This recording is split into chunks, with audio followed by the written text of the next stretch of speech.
गिनती की पुस्तक अध्याय 8। गिनती की पुस्तक अध्याय 8। दिवट के बारने की रीति।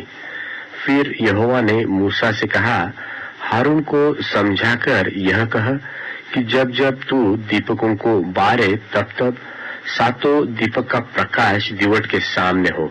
निदान हारून ने वैसा ही किया, अर्थात जो आज्ञा यहोवा ने मूसा को दी थी उसी के अनुसार उसने दीपकों को बारा कि वे दिवट के सामने उजियाला दे। और दिवट की बनावट यह थी, अर्थात यह पाए से लेकर फूलों तक गढ़े हुए सोने का बनाया गया था। जो नमूना यहोवा ने मूसा को दिखलाया था उसी के अनुसार उसने दिवट को बनाया। लेवियों के नियुक्त होने का वर्णन। फिर यहोवा ने मूसा से कहा, इस्राएलियों के मध्य में से लेवियों को अलग लेकर शुद्ध कर। उन्हें शुद्ध करने के लिए तू ऐसा कर कि पावन करने वाला जल उन पर छिड़क दे। फिर वे सर्वांग मुंडन कराए और वस्त्र धोए और वे अपने को स्वच्छ करे। तब वे तेल से सने हुए मैदे के अन्नबलि समेत एक बछड़ा ले ले और तू पाप बलि के लिए एक दूसरा बछड़ा लेना और तू लेवियों को मिलाप वाले तंबू के सामने समीप पहुंचाना और इस्राएलियों की सारी मंडली को इकट्ठा करना। तब तू लेवियों को यहोवा के आगे समीप ले आना और इस्राएली अपने अपने हाथ उन पर रखे। तब हारून लेवियों को यहोवा के सामने इस्राएलियों की ओर से हिलाई हुई भेंट करके अर्पण करे कि वे यहोवा की सेवा करने वाले ठहरे। और लेवीय अपने अपने हाथ उन बछड़ों के सिरों पर रखे। तब तू लेवियों के लिए प्रायश्चित करने को एक बछड़ा पाप बलि और दूसरा होम बलि करके यहोवा के लिए चढ़ाना और लेवियों को हारून और उसके पुत्रों के सन्मुख खड़ा करना और उनको हिलाने की भेंट के लिए यहोवा को अर्पण करना और उन्हें इस्राएलियों में से अलग करना, सो वे मेरे ही ठहरेंगे। और जब तू लेवियों को शुद्ध करके हिलाई हुई भेंट के लिए अर्पण कर चुके, उसके बाद वे मिलाप वाले तंबू संबंधी सेवा टहल करने के लिए अंदर आया करे, क्योंकि वे इस्राएलियों में से मुझे पूरी रीति से अर्पण किए हुए हैं। मैंने उनको सब इस्राएलियों में से एक एक स्त्री के पहलौठे की संति अपना कर लिया है। इस्राएलियों के पहलौठे चाहे पुरुष के हो चाहे पशु के, सब मेरे हैं, क्योंकि मैंने उन्हें उस समय अपने लिए पवित्र ठहराया जब मैंने मिस्र देश के सब पहलौठों को मार डाला। और मैंने इस्राएलियों के सब पहलौठों के बदले लेवियों को ले लिया है।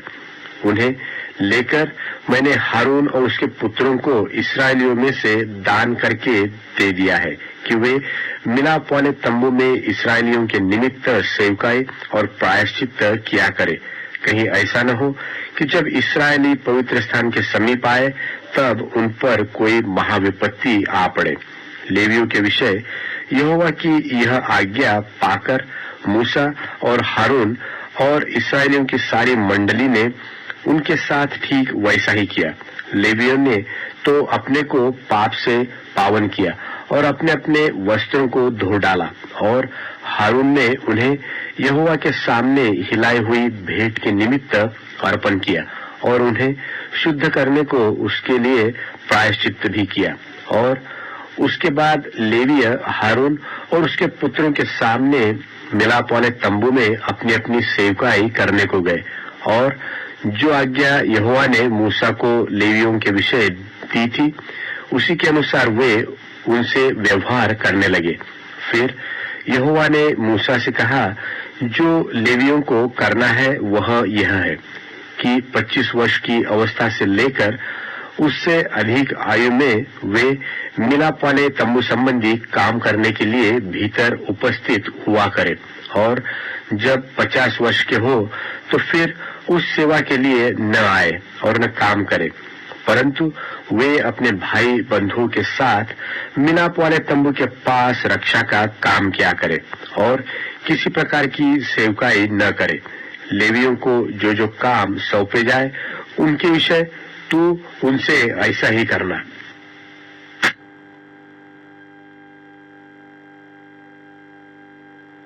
गिनती की पुस्तक अध्याय 9। गिनती की पुस्तक अध्याय 9। दूसरी बार फसह का माना जाना और सदा के लिए फसह की विधि।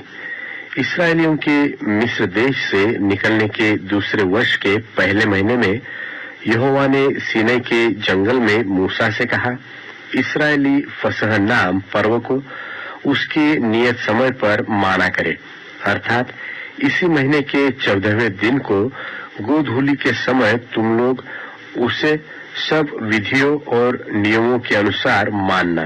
तब मूसा ने इस्राएलियों से फसह मनाने के लिए कह दिया और उन्होंने पहले महीने के 14वें दिन को गोधूली के समय सीनै के जंगल में फसह को माना और जो जो आज्ञा यहोवा ने मूसा को दी थी उन्हीं के अनुसार इस्राएलियों ने किया।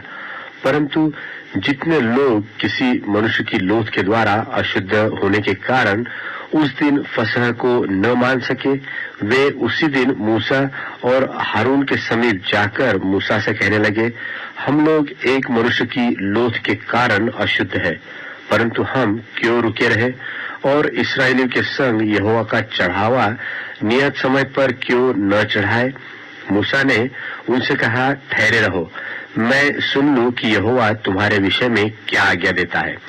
यहोवा ने मूसा से कहा, इस्राएलियों से कह कि चाहे तुम्हारे वंश में से कोई भी किसी लोथ के कारण अशुद्ध हो व दूर की यात्रा पर हो, तो भी वह यहोवा के लिए फसह को माने।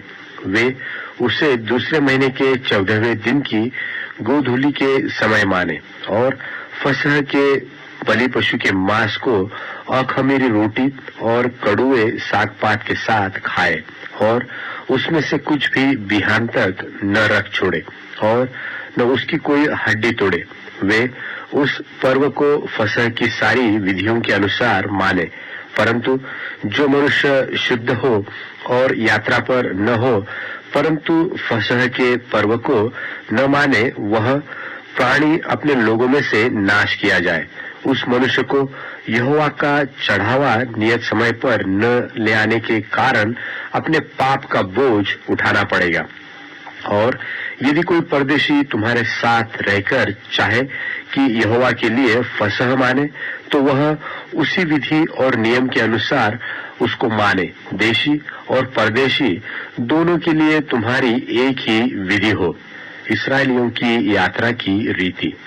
जिस दिन निवास, जो साक्षी का तंबू भी कहलाता है, खड़ा किया गया, उस दिन बादल उस पर छा गया और संध्या को वह निवास पर आग सा दिखाई दिया और भोर तक दिखाई देता रहा और नित्य ऐसा ही हुआ करता था। अर्थात दिन को बादल छाया रहता और रात को आग दिखाई देती थी। और जब जब वह बादल तंबू पर से उठ जाता तब इस्राएली प्रस्थान करते थे और जिस स्थान पर बादल ठहर जाता था वही इस्राएली अपने डेरे खड़े करते थे। यहोवा की आज्ञा से इस्राएली कूच करते थे और यहोवा ही की आज्ञा से वे डेरे खड़े भी करते थे।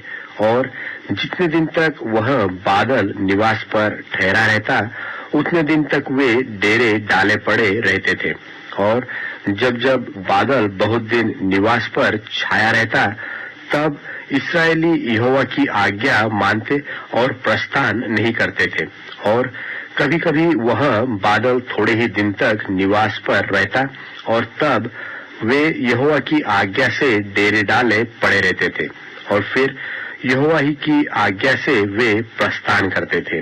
और कभी कभी बादल केवल संध्या से भोर तक रहता और जब वह भोर को उठ जाता तब वे प्रस्थान करते थे। और यदि वह रात दिन बराबर रहता तो जब बादल उठ जाता तब ही वे प्रस्थान करते थे। वह बादल चाहे 2 दिन, चाहे महीना, चाहे वर्ष भर जब तक निवास पर ठहरा रहता तब तक इस्राएली अपने डेरों में रहते और प्रस्थान नहीं करते थे। परंतु जब वह उठ जाता तब वे प्रस्थान करते थे। यहोवा की आज्ञा से वे अपने डेरे खड़े करते और यहोवा ही की आज्ञा से वे प्रस्थान करते थे। जो आज्ञा यहोवा मूसा के द्वारा देता था उसको वे माना करते थे।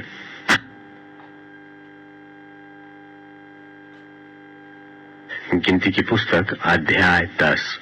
गिनती की पुस्तक अध्याय 10। चांदी की तुरहियों के बनाने और व्यवहार में लाने की विधि। फिर यहोवा ने मूसा से कहा, चांदी की 2 तुरहियां गढ़ के बनाई जाए। तू उनको मंडली के बुलाने और छावनियों के प्रस्थान करने के काम में लाना, और जब वे दोनों फूंकी जाए तब सारी मंडली मिलाप वाले तंबू के द्वार पर तेरे पास इकट्ठी हो जाए। और यदि एक ही तुरही फूंकी जाए तो प्रधान लोग जो इस्राएल के हजारों के मुख्य पुरुष हैं तेरे पास इकट्ठे हो जाए। जब तुम लोग सांस बांधकर फूको तो पूरब दिशा की छावनियों का प्रस्थान हो, और जब तुम दूसरी बेर सांस बांधकर फूको तब दक्षिण दिशा की छावनियों का प्रस्थान हो। उनके प्रस्थान करने के लिए वे सांस बांधकर फूंके, और जब लोगों को इकट्ठा करके सभा करनी हो तब भी फूंकना, परंतु सांस बांधकर नहीं। और हारून के पुत्र जो याजक है वे उन तुरहियों को फूंका करें। यह बात तुम्हारी पीढ़ी पीढ़ी के लिए सर्वदा की विधि रहे। और जब तुम अपने देश में किसी सताने वाले बैरी से लड़ने को निकलो तब तुरहियों को सांस बांधकर फूंकना। तब तुम्हारे परमेश्वर यहोवा को तुम्हारा स्मरण आएगा और तुम अपने शत्रुओं से बचाए जाओगे।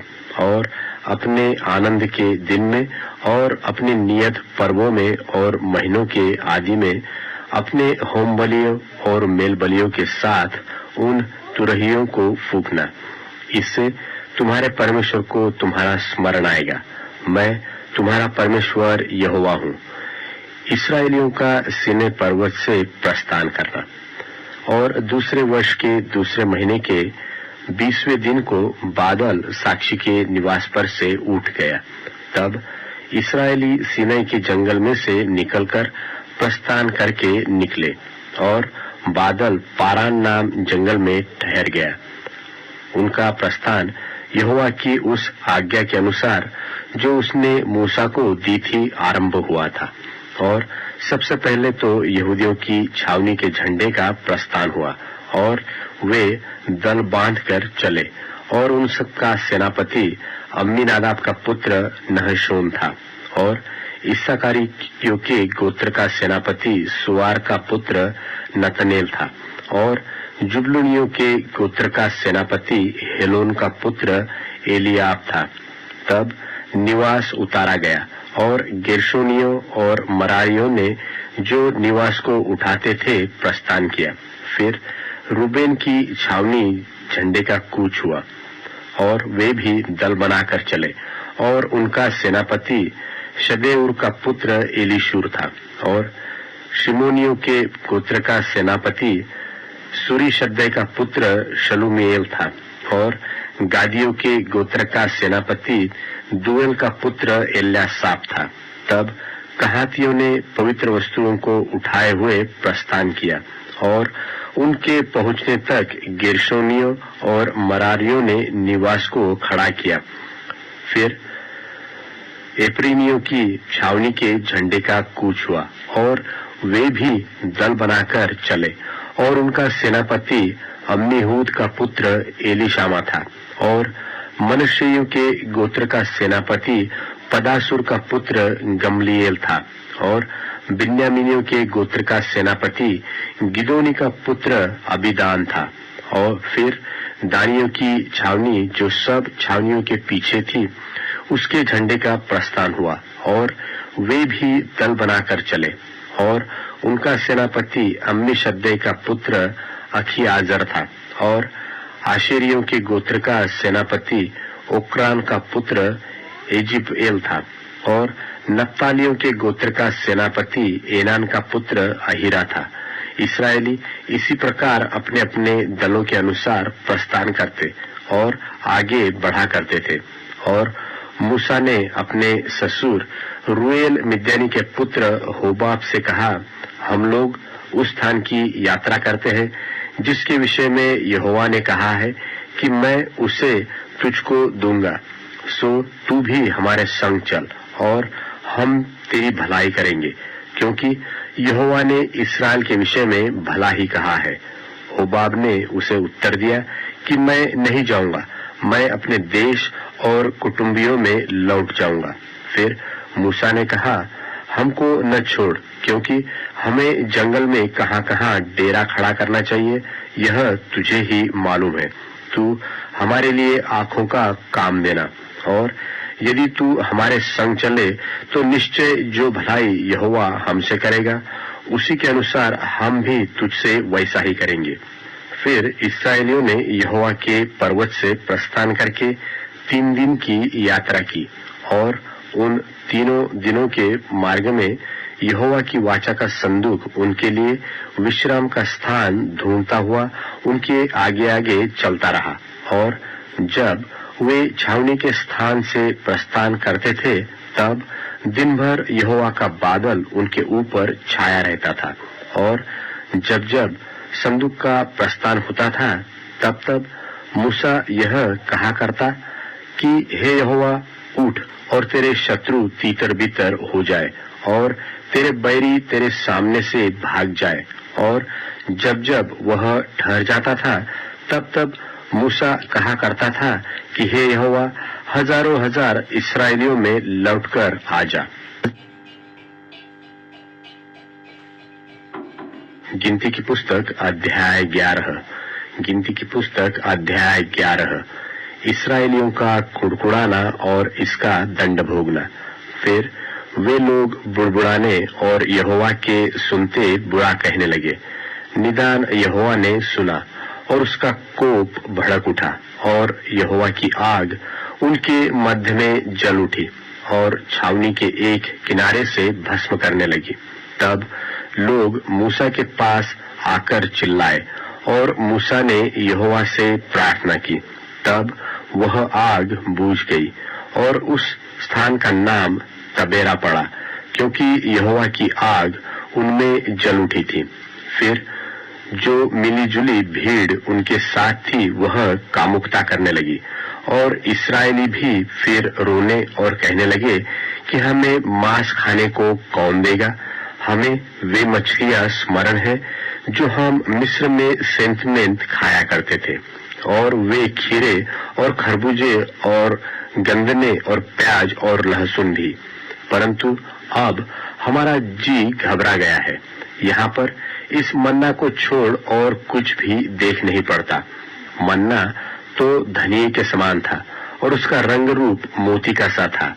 लोग इधर उधर जाकर उसे बटोरते और चक्की में पीसते व ओखली में कूटते थे, फिर तसले में पकाते और उसके फुलके बनाते थे, और उनका स्वाद तेल में बने हुए पुए का सा था।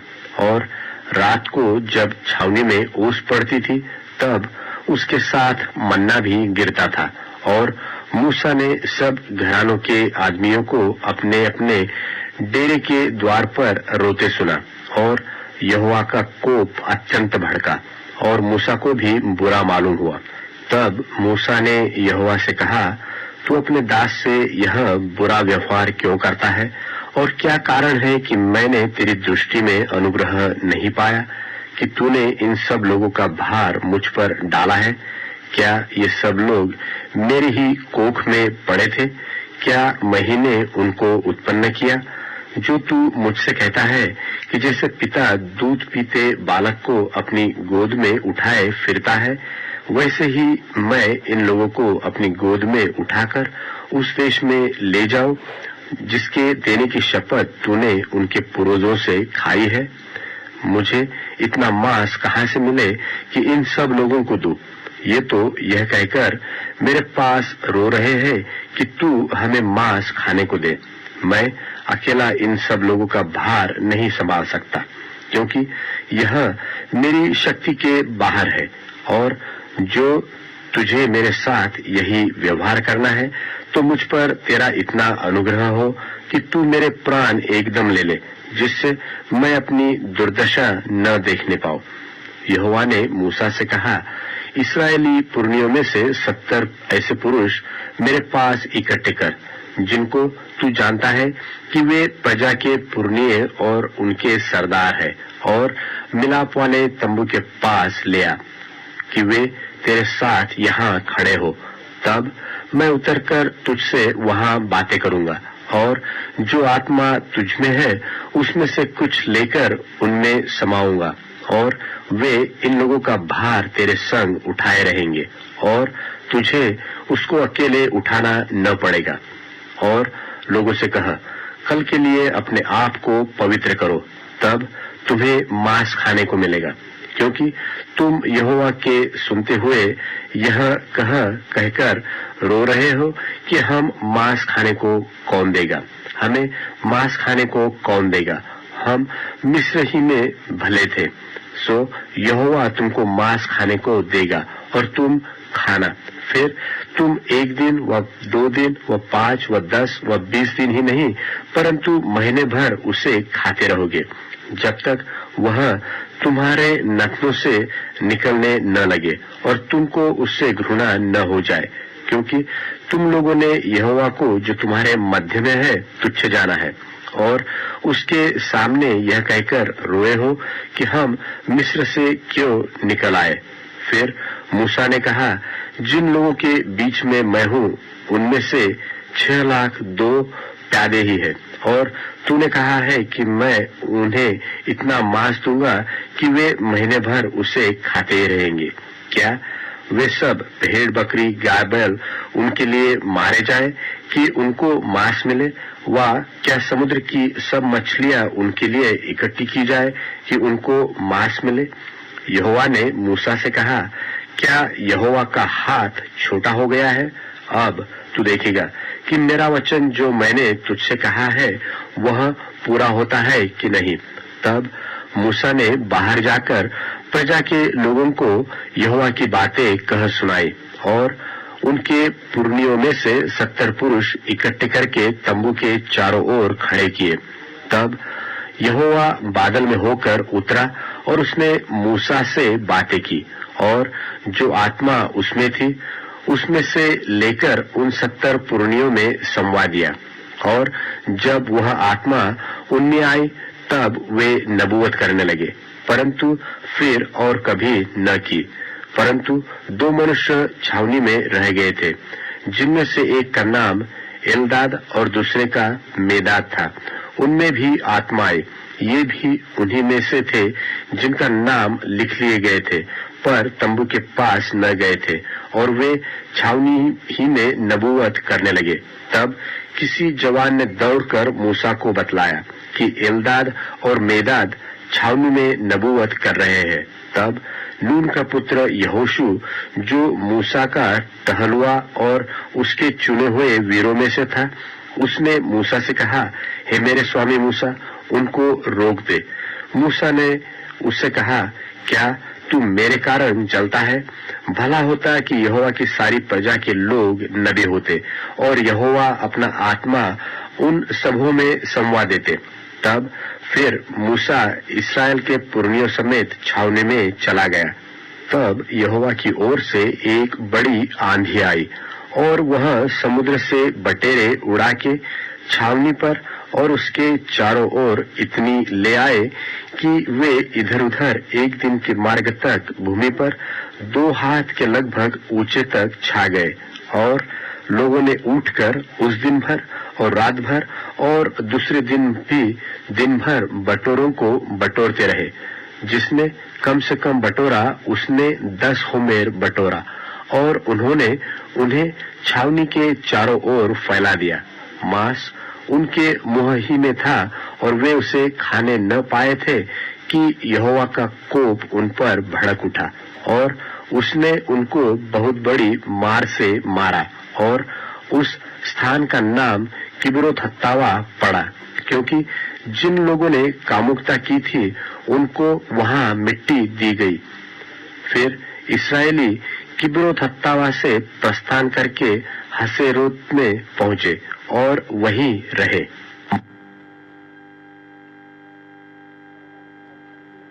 गिनती की पुस्तक अध्याय 12। गिनती की पुस्तक अध्याय 12। मूसा की श्रेष्ठता का प्रमाण। मूसा ने तो एक कुशी स्त्री के साथ ब्याह कर लिया था, सो मरियम और हारून उसकी उस ब्याहिता कुशी स्त्री के कारण उसकी निंदा करने लगे। उन्होंने कहा, क्या यहोवा ने केवल मूसा ही के साथ बातें की है? क्या उसने हमसे भी बातें नहीं की? उनकी यह बात यहोवा ने सुनी। मूसा तो पृथ्वी भर के रहने वाले सब मनुष्यों से बहुत अधिक नम्र स्वभाव का था। सो यहोवा ने एकाएक मूसा और हारून और मरियम से कहा, तुम तीनों मिलाप वाले तंबू के पास निकल आओ। तब वे तीनों निकल आए। तब यहोवा ने बादल के खंभे में उतरकर तंबू के द्वार पर खड़ा होकर हारून और मरियम को बुलाया। सो वे दोनों उसके पास निकल आए। तब यहोवा ने कहा, मेरी बातें सुनो। यदि तुम में कोई नबी हो तो उस पर मैं यहोवा दर्शन के द्वारा अपने आप को प्रकट करूंगा व स्वप्न में उससे बातें करूंगा। परंतु मेरा दास मूसा ऐसा नहीं। वह तो मेरे सब घरानों में विश्वास योग्य है।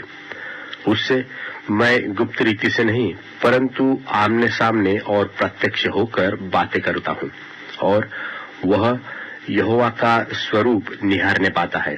सो तुम मेरे दास मूसा की निंदा करते हुए क्यों नहीं डरे?